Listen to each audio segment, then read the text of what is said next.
Arab world 1 crore 3 lakh वर्ग kilometre से भी ज्यादा क्षेत्रफल में फैला हुआ है। पश्चिम में मोरक्को और उत्तर में संयुक्त अरब अमीरात तक अरब वर्ल्ड का विस्तार है। इन इलाकों में कई ऐसे समूह हैं जो ना तो नस्लीय रूप से अरब हैं और ना ही अरबी धारा प्रवाह बोलते हैं, लेकिन अरब संस्कृति के प्रभाव के कारण इन्हें अरब वर्ल्ड में ही गिना जाता है।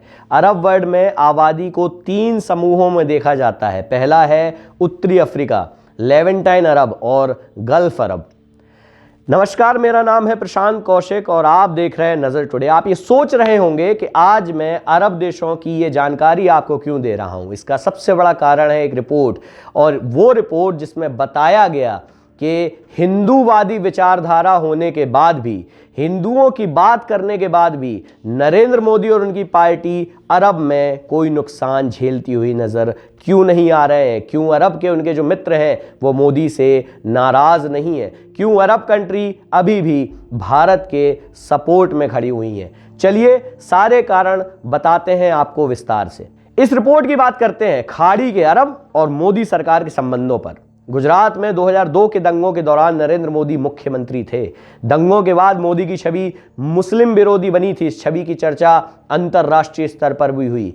2005 में जब नरेंद्र मोदी गुजरात के मुख्यमंत्री थे तब अमेरिका ने उन पर US international religious freedom act 1998 के तहत वीजा बैन करा दिया था। यह बैन अमेरिकी agency commission of international religious freedom की सिफारिश पर लगाया गया था। इस कमीशन ने 2002 के दंगों में नरेंद्र मोदी की भूमिका की आलोचना की थी।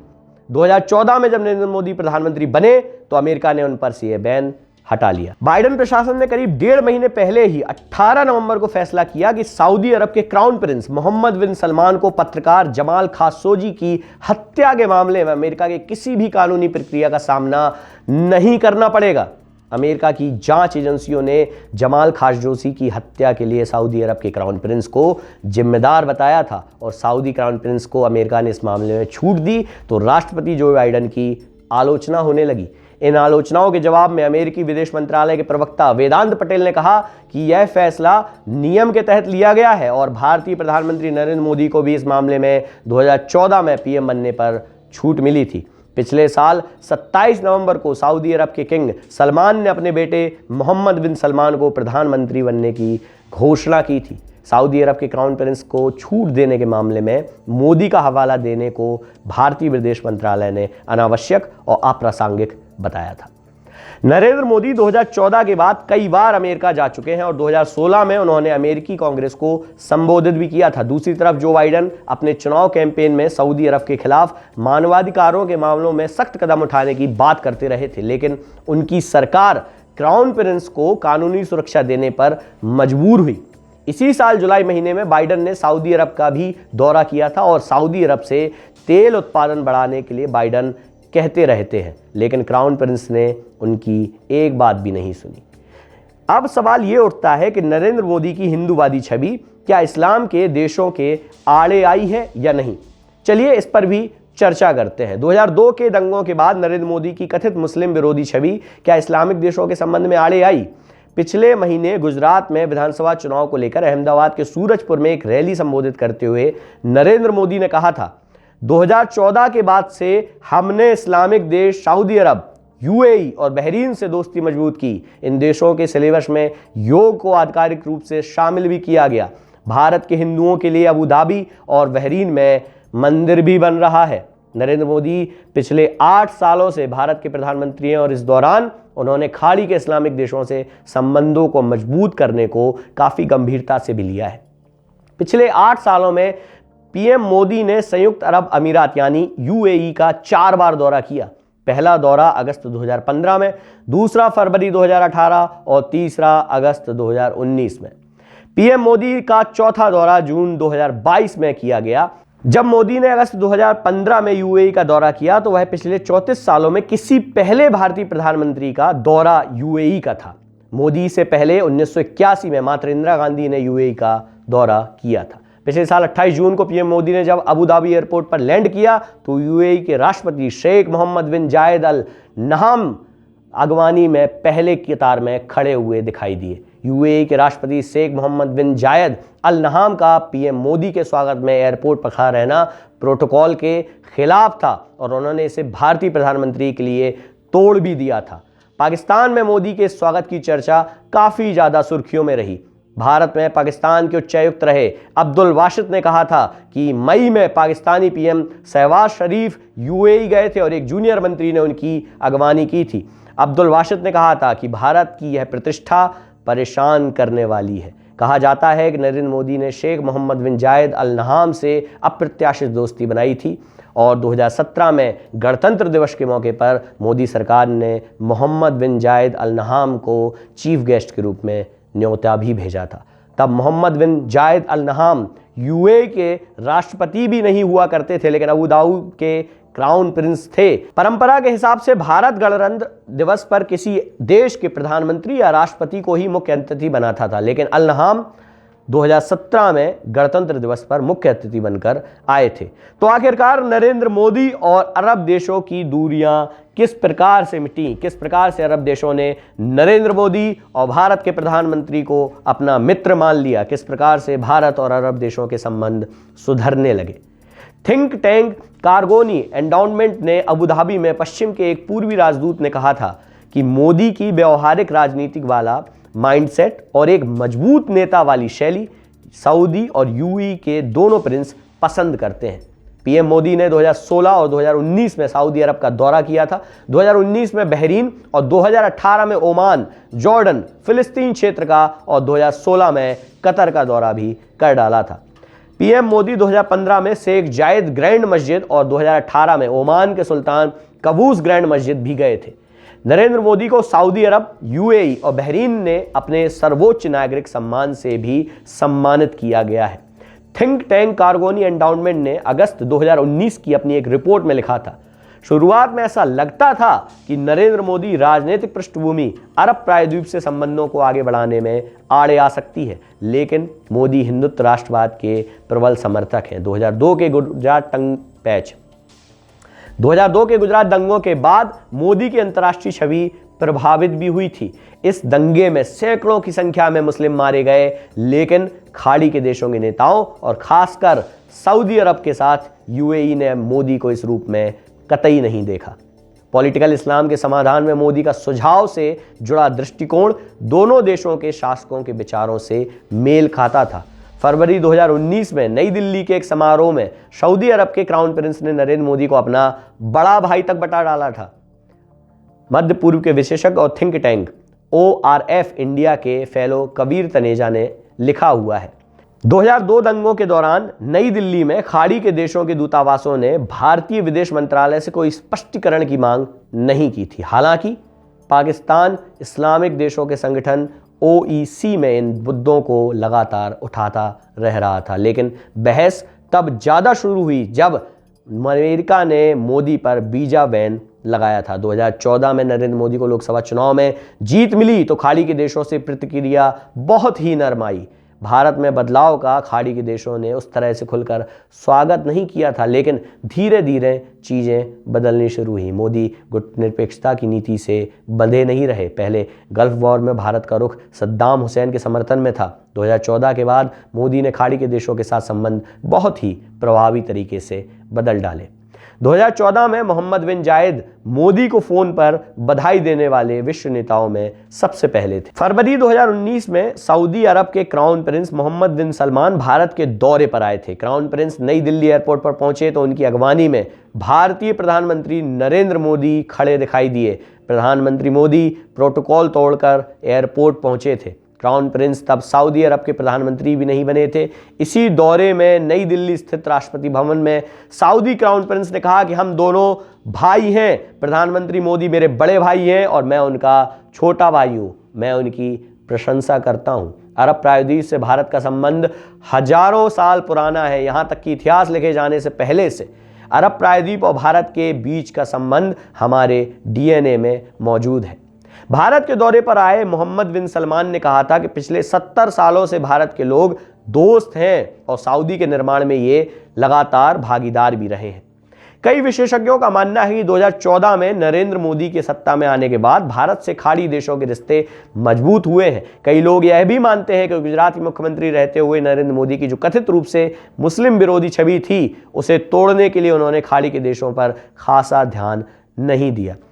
साल 2022 में मई महीने के आखिर में बीजेपी की प्रवक्ता रही नुपुर शर्मा ने पैगंबर मोहम्मद को लेकर विवादित टिप्पणी कर डाली थी और जून शुरू होते ही इसे लेकर इस्लामिक देशों से तीखी प्रतिक्रिया आने लगी। इसी समय भारत के तत्कालीन उपराष्ट्रपति वेंकैया नायडू कतर के दौरे पर थे। खबर आई कि कतर ने गुस्से में वेंकैया नायडू के साथ होने वाले राजकीय भोज रद्द कर दिए। कई लोग मानते हैं इससे भारत की प्रतिष्ठा को धक्का लगा था। क्या नुपुर शर्मा का बयान भारत के लिए धक्का था? लीबिया और जॉर्डन में भारत के राजदूत रहे अनुल त्रिगुटाये ने बताया है, मुझे नहीं लगता कि अरब के देशों से भारत के संबंध इतने कमजोर हैं कि कुछ घटनाओं का इस पर असर पड़े। यह बात बिल्कुल सही है कि सरकार ने अरब वर्ल्ड को अपनी प्राथमिकता में रखा है। मोदी सरकार में अरब दुनिया से रिश्ते मजबूत हुए हैं और मैं इस बात को जरूर मानता हूं कि भारत में इस्लामिक विरासत हमारी साझी संस्कृति का हिस्सा है। इसका इस्तेमाल अरब देशों से मजबूत रिश्ते करने में और भी अधिक करना चाहिए।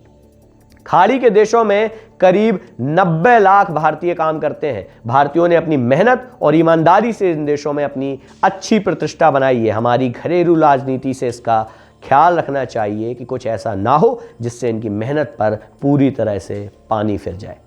इन देशों में भारत की बहुत अच्छी छवि है और हमें इसे मजबूत करने के लिए मोदी सरकार से काफ़ी ज़्यादा अपेक्षाओं की उम्मीद है। प्रधानमंत्री नरेंद्र मोदी को सऊदी अरब और यूएई ने अपना सर्वोच्च सम्मान भी दिया हुआ है। भारत और यूएई के संबंध कितने मजबूत हैं, इस बात का अंदाजा आप इस बात से भी लगा सकते हैं कि किस प्रकार से दोनों देश एक दूसरे की समय समय पर सहायता और सहयोग करते रहते हैं। खाड़ी के देशों से भारत का कई अहम क्षेत्रों में सहयोग लगातार बढ़ता जा रहा है। ऊर्जा और सुरक्षा के क्षेत्र में भारत इन देशों के साथ कई मोर्चों पर काम कर रहा है। Abu Dhabi national oil company यानी ADNOC ने 2018 में 7 सालों के अनुबंध पर भारत के रणनीतिक पेट्रोलियम रिजर्व को भरने की जिम्मेदारी ली थी। इसके तहत मैंगलोर में एक स्टोरेज में 50,860 लाख बैरल कच्चा तेल भरवाना था। NDOC और अरब के आरमाको की महाराष्ट्र में 12 लाख बैरल की एक रिफाइनरी बनने की योजना थी। इसमें 44 अरब डॉलर की लागत आएगी। ईरान जैसे देशों से तेल आयात पर अमेरिकी प्रतिबंधों को स्थिति में ये परियोजनाएं काफ़ी ज़्यादा अहम हो जाती हैं। ट्रंप ने ईरान से परमाणु करार तोड़ दिया था और कई बड़े प्रतिबंध भी उन पर लगा दिए थे। इन प्रतिबंधों के बाद भारत को ईरान से तेल आयात करना बंद करना पड़ा था। 2018 में भारत ने आधिकारिक रूप से ईरान से तेल आयात को बंद कर दिया था। भारत के कुल तेल आयात में ईरान की हिस्सेदारी 10% की थी। यूएई के साथ भारत का सुरक्षा सहयोग कई स्तरों पर बढ़ रहा है। मोहम्मद बिन जायद का नेतृत्व इस्लामिक अतिवादियों के खिलाफ काफ़ी सख्त रहा है, खासकर मुस्लिम ब्रदरहुड को लेकर। भारत को भी इस्लामिक चरमपंथ के खिलाफ यूएई से काफ़ी मदद मिली है। भारत ने पाकिस्तान में एयर स्ट्राइक किया और जम्मू कश्मीर का विशेष दर्जा खत्म किया। तब भी खाड़ी के इस्लामिक देशों से कोई तीखी प्रतिक्रिया नहीं आई, जबकि ऐतिहासिक रूप से पाकिस्तान का GCC यानी कि गल्फ कोऑपरेशन काउंसिल के देशों से अच्छे संबंध रहे थे। 1970 के दशक में भारत का यूएई से द्विपक्षीय व्यापार महज 18 करोड़ डॉलर का था, जो आज की कीमत में 73 अरब डॉलर का हो चुका है। अमेरिका और चीन के बाद यूएई 2021 और 2022 में भारत का सबसे बड़ा तीसरा ट्रेड पार्टनर रहा है। अमेरिका के बाद भारत सबसे ज़्यादा निर्यात यूएई से करता है। 2021-22 में भारत का यूएई में निर्यात 28 अरब डॉलर था। वहीं 2021 में यूएई का इंडिया दूसरा सबसे बड़ा ट्रेड पार्टनर था और गैर तेल कारोबार 45 अरब डॉलर का था। दोनों देशों में 18 फरवरी 2022 को कॉम्प्रिहेंसिव इकोनॉमिकल पार्टनरशिप एग्रीमेंट हुआ था। इस समझौते का लक्ष्य दोनों देशों के द्विपक्षीय व्यापार को 100 अरब डॉलर तक पहुंचाने का था। चलिए यूएई और भारत के ऐतिहासिक संबंधों की भी कुछ चर्चा कर लेते हैं।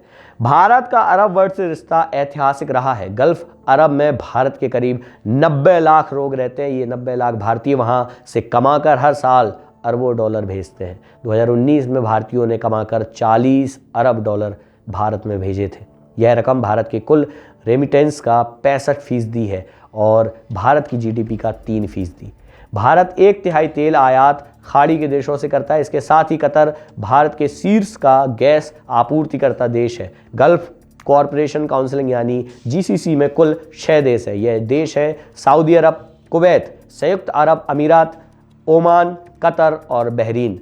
2021-22 में भारत का जीसीसी देश से द्विपक्षीय व्यापार 154 अरब डॉलर था। यह भारत के कुल निर्यात का 10.4% है और कुल आयात का 18%। पिछले 2 दशकों से सऊदी अरब और यूएई ने भारत से संबंध मजबूत करने शुरू किए थे। कहा जाता है कि दोनों देश इस बात से हमेशा सतर्क रहे हैं कि अमेरिका कभी भी किसी को भी बीच में छोड़ सकता है और पाकिस्तान पर भरोसा तो कतई नहीं किया जा सकता। 2006 में सऊदी अरब के किंग अब्दुल्लाह बिन अब्दुल अजीज उल सऊद के भारत दौरे को काफ़ी अहम माना जाता है। उनके इस दौरे को दोनों देशों के रिश्ते का मील का पत्थर माना जाता है। पिछले 2 दशक से सऊदी अरब और यूएई भारत के राष्ट्रीय आधारभूत ढांचे में निवेश कर रहे हैं। इसके अलावा दोनों देशों का भारत से गैस तेल कारोबार लगातार बढ़ ही रहा है। भारत से दोनों देशों का गेहूं और वैक्सीन आयात भी बढ़ा है। सऊदी अरब के क्राउन प्रिंस मोहम्मद बिन सलमान और यूएई के राष्ट्रपति मोहम्मद बिन जायद अल नहान ने मानते हैं कि भारत के साथ संबंध बेहद ज़रूरी है। ये भारत के घरेलू राजनीति का तनक भी ध्यान नहीं देते हैं। अब्राहम स्कॉट्स के बाद इजराइल की अरब की बढ़ती स्वीकार्यता से भारत का वो डर भी कम हो गया कि खाड़ी के देश बिदक जाएं। मोदी भारत के पहले प्रधानमंत्री बने जिन्होंने इजराइल का दौरा किया। मोदी ने अरब से रिश्ते मजबूत करने के लिए इजराइल की उपेक्षा भी नहीं की। मोदी सरकार ने इजराइल और खाड़ी के देशों के साथ कई स्तरों पर आर्थिक और रक्षा संबंधों को आगे बढ़ाया। भारत, इजराइल, यूएई और अमेरिका ने मिलकर I2U2 गठजोड़ भी बनाया था। खैर, इसके अलावा जो बातें सामने आती हैं उसमें सबसे बड़ी बात है मोहम्मद पैगंबर की गई टिप्पणी। तो क्या अरब देशों ने उस टिप्पणी को स्वीकार कर लिया? क्या उसकी किसी भी प्रकार की प्रतिक्रियाएं अरब देशों से नहीं आई थी? और मोहम्मद पैगंबर पर कोई भी टिप्पणी अरब देशों के लिए कितनी स्वीकार्य है? चलिए इसको भी समझने की कोशिश करते हैं। सऊदी अरब समेत कई देशों के भारत के राजदूत रहे तमीज अहमद को लगता है कि इन सब के बावजूद भारत के देश के भीतर कुछ संवेदनशील चीज़ों का ख्याल रखना आवश्यक है। वह बताते हैं, भारत में कई ऐसे मौके देखने को मिले हैं जब मुस्लिम समुदाय का उत्पीड़न धर्म के नाम पर हुआ और इस्लामिक विरासत को मिटाने की कोशिश की गई। यह एक परंपरा रही है कि किसी भी देश के आंतरिक मामलों में हस्तक्षेप नहीं करना है, लेकिन जब बात पैगंबर मोहम्मद की आएगी तो अरब के देशों पर इस पर चुप्पी नहीं साधी जाएगी। मैंने विदेशों में कई लोगों को यह कहते सुना है कि अब बहुत हो गया है, आप घर में एक खास समुदाय को निशाने पर लेंगे और विदेशों में नैतिकता की ऊंची बातें करेंगे तो यह लंबे समय तक टिक नहीं पाएगा। भारत के विदेश मंत्रालय ने नुपुर शर्मा विवाद पर कहा था कि उपद्रवियों की टिप्पणी भारत का आधिकारिक रुख नहीं है। तलमीज अहमद कहते हैं, भारत के लोग जीसीसी देशों में जितना रेमिटेंस भेजते हैं उससे भारत के वार्षिक तेल आयात बिल का 1/3 कवर हो जाता है। भारत अगर घरेलू राजनीति में इन चीज़ों को ठीक नहीं करेगा तो बड़ा आर्थिक नुकसान उठाना पड़ सकता है। भारतीय सामानों का बहिष्कार शुरू होना भी अप्रत्याशित है। भारतीय कामगारों की नियुक्ति पर भी नकारात्मक असर पड़ेगा। अमेरिका, चीन और यूएई के बाद सऊदी अरब भारत का चौथा सबसे बड़ा ट्रेड पार्टनर है। भारत सऊदी अरब से अपनी ज़रूरत का 18% कच्चा तेल आयात भी करता है और 22% उसमें एलपीजी भी शामिल है। 2021-22 में सऊदी अरब और भारत का द्विपक्षीय व्यापार 44.8 अरब डॉलर का रहा। इसमें सऊदी अरब ने भारत से निर्यात 34 अरब डॉलर का किया और आयात 8.76 अरब डॉलर का। 2021-2022 में भारत के कुल व्यापार में सऊदी अरब की हिस्सेदारी 4.14% रही थी।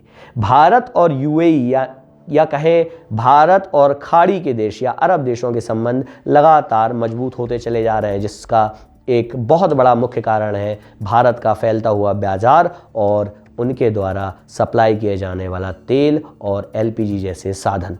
भारत लगातार इनसे आयात और निर्यात पर निर्भर रहता है। कई ऐसी चीज़ें हैं जो भारत हमारे यहाँ से आयात करता है, कई ऐसे सामान हैं जो अरब हमारे यहाँ से आयात और निर्यात पर भरोसा करता है। चूँकि भारत सस्ते दामों पर अरब को वो चीज़ें और वो सामान मुहैया कराता है और मोदी या इसके पहले भी रहे प्रधानमंत्रियों को ये बात बहुत अच्छे से पता है कि अरब देशों से संबंध भारत के लिए और पूरे विश्व के लिए कितने अति महत्वपूर्ण हैं। इसी का कारण है कि अमेरिका भी जल्दबाजी में अरब देशों से किसी भी प्रकार के संबंधों को बिगाड़ने की कोशिश नहीं करता है। इसी प्रकार की खबरों को देखने और समझने के लिए देखते रहें नज़र टुडे। वीडियो अच्छा लगे लाइक करें, शेयर करें और सब्सक्राइब करें अपने फ्रेंड्स और फैमिली के साथ। बहुत बहुत धन्यवाद।